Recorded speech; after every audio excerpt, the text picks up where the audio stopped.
Jadi bila PM akhir sekali turun tu, ada dua kemungkinan lah.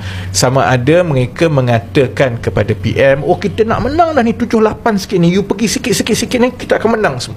Ataupun sama ada PM rasa hancur lebur dah, aku kena turun sendiri. Ni masalah dia kan. Sebenarnya bagi aku, kalau dia yang bercakap ni tak nak turun, tak nak berkempen, tak nak bantu parti, tak ada masalah.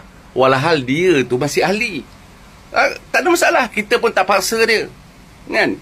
Tapi tengoklah, dok kritik orang yang buat kerja. Tak, PMX tu turun ke Sabah itu atas kapasiti presiden. Biarlah, apa masalahnya? Tak ada masalah. Tak salah pun di sisi undang-undang. Yang you rendah sangat nak cakap itu tak betul ni tak betul, kenapa? Sendiri pun tak turun kempen, lagi nak kritik orang yang turun berkempen. Apalah.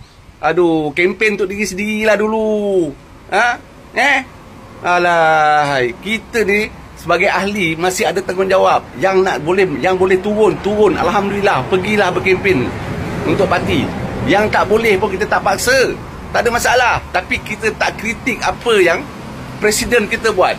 Kita tak kritik. Tapi ahli semua nilaikanlah sendiri. Inilah satu ahli yang ada dalam parti ni yang dok kritik usaha-usaha parti, ahli parti sendiri. Lepas tu yang turun tu pula presiden pula dikritiknya juga. Tak betul lah, apalah, dia je yang betul lah. Dia je ingat dia yang betul. Aku tengok tak ke mana pun dia. Tapi ahli-ahli semua fikir-fikirlah. Kita kena hati-hatilah sikit. Tengoklah Alright. Assalamualaikum semua.